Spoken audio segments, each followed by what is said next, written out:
एक तरफ जहां सीयूईटी यूजी 2026 के एग्जामिनेशंस ओवर हो चुके हैं, तो वहीं पर कैंडिडेट्स का एक सवाल आ रहा था कि सर सीयूईटी के एग्जामिनेशंस तो हमने दे दिया, लेकिन हमारी एडमिशन देश के टॉप यूनिवर्सिटी काशी हिंदू विश्वविद्यालय में कैसे हो सकती है for BA, BCom, BA LLB, BSc and BTech courses. तो इस वीडियो में हम आपको बताने वाले हैं कि बीएचयू की एडमिशन प्रोसेस क्या होगी और कैसे आप सीयूईटी एग्जामिनेशन के बाद आगे प्रोसीड करोगे ताकि आप देश के one of the top reputed university Kashi Hindu विश्वविद्यालय का पार्ट डिफरेंट यूजी कोर्सेज के लिए हो सकते हैं। उन अलग अलग यूजी कोर्सेज के लिए आपका सेफ स्कोर क्या होगा, क्योंकि आपके ऑलरेडी प्रोविजनल आंसर की रिलीज हो चुके हैं, तो आई होप आप सभी के जो है एक एक्सपेक्टेड स्कोर जो है आप सभी को आइडिया लग चुका होगा कि कितने नंबर्स हमारे बन रहे हैं या कितना स्कोर हम अपकमिंग एग्जामिनेशन में कर सकते हैं, इस पर जो है आइडिया भी लग चुका होगा। तो हम सेफ स्कोर भी बताएंगे अलग अलग कोर्सेज के लिए और इंटायर कौन सी डॉक्यूमेंट की जरूरत पड़ेगी और इंटायर प्रोसेस क्या रहेगी, इसी पर आधारित होकर हम लोग बातें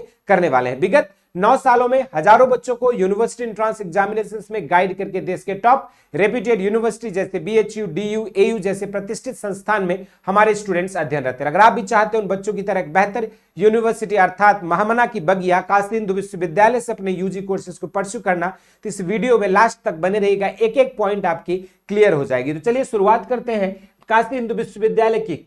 पूरी कंप्लीट ब्लूप्रिंट क्या रहने वाली है 2026 के लिए। अगर हम बात करें तो अभी तक आपने सीयूईटी के पोर्टल पर जाकर आपने एनटीए के द्वारा जो सीयूईटी का फॉर्म भरा है और नेशनल टेस्टिंग एजेंसी ने जो आपकी एग्जाम कंडक्ट करी थी उस एग्जामिनेशंस में आपके पार्टिसिपेट किया है। ये आपका फेज 1 आपका जो है ओवर हो चुका है। अब जो है बारी है फेज 2 की, जिसके दौरान आपको क्या करना होगा, जैसे ही पोर्टल ओपन होगा आप बीएचयू के ऑफिशियल वेबसाइट पर लॉगिन करेंगे, उसके बाद जो है आप यूनिवर्सिटी काउंसलिंग प्रोसेस में पार्टिसिपेट करेंगे और अकॉर्डिंगली आपके जो भी सब्जेक्ट्स रहेंगे, जो भी कैटेगरी रहेगा, जितने नंबर ऑफ कोर्स देखेंगे यूज करेंगे आप, उसके अकॉर्डिंग आपको फी पे करना होगा और आपकी रजिस्ट्रेशन सुनिश्चित हो जाएगी। फिर जो आपका स्कोर कार्ड रहेगा उस स्कोर कार्ड के बेसिस पर डिफरेंट कोर्सेज की बीएचयू अपनी मेरिट बनाती है और मेरिट लिस्ट के अकॉर्डिंग जो है first round, second round, third round करके जो है आपके मल्टीपल राउंड्स में काउंसलिंग करती है और आपको जो है आपके पोर्टल पर ही आपके एडमिशन के लिए फी पेमेंट का जो है लिंक भेजा जाता है अगर आप उस मेरिट लिस्ट में क्वालिफाई करते हो तो। ये जो है आपकी प्रोसेस रहती है। लेकिन यहां पर एक चीज ध्यान में रखना कि फेज 1 के बाद आपको यहां पर रजिस्ट्रेशन करना जरूरी है, नहीं तो आप अगर एनटीए के एग्जामिनेशन दे दिए और यूनिवर्सिटी के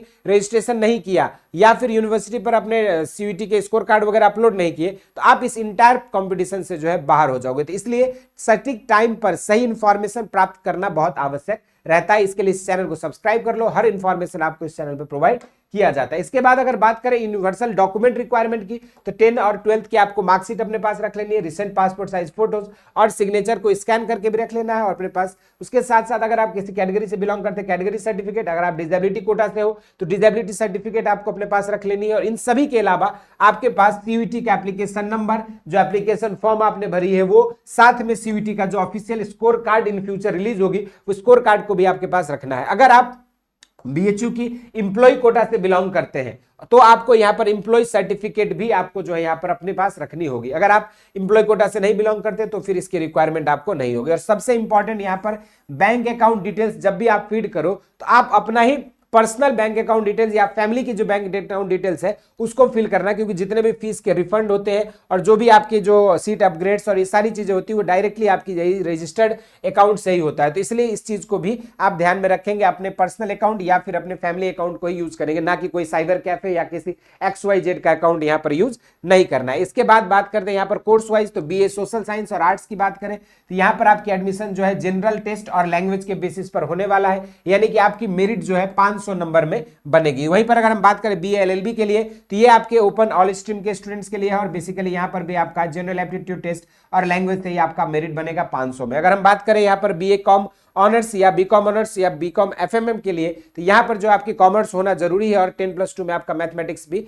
आवश्यक रहेगा। इसके साथ साथ आपका मेरिट जो है यहां पर 3 सब्जेक्ट अर्थात 750 में यहां पर बनने वाला। तो वहीं पर आपके शास्त्री में जो है language plus domain specific subjects की रिक्वायरमेंट होगी। अगर हम बात बीएससी बायोलॉजी की करें तो यहां पर आपकी मेरिट जो है फिजिक्स केमिस्ट्री बायोलॉजी के हिसाब से 750 में बनेगी। अगर हम बात बीएससी मैथमेटिक्स ग्रुप की करें तो यहां पर भी आपकी पीसीएम के बेसिस पर आपकी मेरिट जो है 750 नंबर पर बनेगी। अगर बीएससी एग्रीकल्चर की बात करें तो यहां पर भी आपकी मेरिट जो है कोई भी 3 कॉम्बिनेशन पीसीबी, पीसीएम या एबीसी के साथ 750 नंबर पर बनेगी। तो वहीं पर आपकी अगर हम बात करें बीटेक फूड टेक्नोलॉजी और डेयरी टेक्नोलॉजी में, तो यहां पर जो है आपके 10+2 में इंग्लिश प्लस पीसीएम होना अनिवार्य है और आपकी मेरिट जो है सिर्फ पीसीएम यानी कि physics chemistry mathematics out of 750 जो है यहां पर मेरिट बनने वाली है। तो ये जो है आप सभी के लिए अलग अलग यूजी कोर्सेज की बात करें। अब मैं अगर बात करूं 750 में, तो पर सब्जेक्ट देखोगे तो 60 मिनट का आपको टाइम दिया गया था, 50 क्वेश्चंस थे, सीबीटी मोड में एग्जाम हुई है और यहां पर एक सही करने पर +5 और गलत करने पर -1 की नेगेटिव मार्किंग होती है और यहां पर सब्जेक्ट आपका 250। तो जहां पर आपके 2 सब्जेक्ट में मेरिट बन रही है वहां पर 500 में मेरिट बनेगी, जहां पर 3 सब्जेक्ट में मेरिट बन रही है वहां पर 750 में आपकी मेरिट बनेगी और जो भी आप मार्क्स स्कोर करोगे उसी के अकॉर्डिंग जो है आपको सीटें अलॉट किया जाएगा। इसके अलावा अगर हम बात करें यहां पर, तो मेनली देखोगे 2 तरीके के स्टूडेंट्स को आपको मैं कंपेयर करता हूं। सिर्फ सीवीटी में एक्सीलेंट स्कोर पाने से ही अच्छी यूनिवर्सिटी और अच्छा कोर्स मिल जाएगा, इसकी गारंटी और इसकी सुनिश्चितता कुछ नहीं होती। क्योंकि आप देख लो, छोटा सा एक एग्जांपल बता दो, एक स्टूडेंट है जिसकी एक्सीलेंट सीवीटी स्कोर है, दूसरे का मॉडरेट सीवीटी स्कोर है। अगर आपने अपनी प्रेफरेंस सीट को बिना किसी स्ट्रेटेजी को हवा में भर दिया तो उसके कारण आपको हो सकता है एलोटेटेड लो टायर सब्जेक्ट आपको मिले जैसे सोशियोलॉजी, और ये आपके हाई मार्क्स होने के बाद भी आप गलत कोर्स में जो है जाके फंस सकते हो। तो वहीं पर अगर आप यहां पर मॉडरेट स्कोर भी है और अगर आपने स्ट्रेटेजिक वे में अपनी प्रेफरेंस सीट को top to down bottom approach लगा के बनाया, तो हो सकता है आपकी मॉडरेट मार्क्स भी हो, कम मार्क्स भी हो, तब भी आपको जो है टॉप टायर के कॉलेजेस जो है मिल जाए और टॉप टायर के तो यहां पर कोर्सेस मिल जाए। तो इसके लिए आपको एक स्मार्ट प्लानिंग करना जरूरी है जब भी आप सीयूईटी की बात करते हैं या जब भी हम यहां पर आईसीएआर की बातें करते हैं, क्योंकि अगर आप स्मार्ट प्लानिंग के साथ चलोगे तब आप कम नंबर भी रहेगा, बेहतरीन प्रेफरेंस सीट के साथ आप एक अच्छे कॉलेज में और एक अच्छी यूनिवर्सिटी में अच्छे कोर्स को परस्यू कर पाओगे। तो इसलिए सीट अलॉटमेंट जो है आपकी मेरिट और प्रेफरेंस दोनों पर निर्भर करता है, सिर्फ मेरिट पर निर्भर नहीं करता है। ये चीज ध्यान में रखना होगा आपको। और साथ में अगर सेफ स्कोर की बात करें तो बीकॉम वालों के लिए 550 से 600 नंबर, ठीक है। अगर हम बात करें यहां पर बीकॉम एफएमएम की बात करें, ठीक है, बीकॉम एफएमएम की बात करें तो यहां पर जो आपका 490 से 520 के आसपास, अगर हम बीएलएलबी की बात करें 380 से 400 नंबर के आसपास, बीए ऑनर्स आर्ट्स और सोशल साइंस की बात करें 290 से 315 आपका सेफ स्कोर हो सकता है। ये सब मैंने फुल मार्क्स भी बता दिया है सबका, ताकि आपको कहीं भी दिक्कत ना हो। इसके अलावा अगर हम बात करें यहां पर तो बीएससी एग्रीकल्चर की बात करेंगे तो 600 से 620, अगर हम बात करें बीएससी बायोलॉजी की तो 450 से 470, अगर हम बीएससी ऑनर्स मैथमेटिक्स की बात करें 430 से 450, अगर BTech dairy technology and food technology की बात करें 410 से 430 नंबर तक जो है आपका अगर रहेगा तो आपको कहीं ना कहीं जो है बीएससी एग्रीकल्चर या फिर बीटेक कोर्सेज इन सब नंबर्स के हिसाब से आपको अलॉट हो सकते हैं। बाकी अगर हम बात करें इसकी पूरी इंटायर टाइमलाइन की तो मार्च अप्रैल में आपके जो है रजिस्ट्रेशन ओपन हुआ था, मिड मई में आपके एग्जाम रिलीज हुए थे, आपने एग्जामिनेशन मई के महीना में दे दिया है और आपकी रिजल्ट्स जो है आपके लास्ट जून में डिक्लेयर होगी और उसके बाद जो है बीएचयू की रजिस्ट्रेशन पोर्टल ओपन होती है। जैसे बीएचयू की रजिस्ट्रेशन पोर्टल ओपन होती है, आप उसमें अपने सारे डिटेल्स को फीड करते हो, उसके बाद बीएचयू आपकी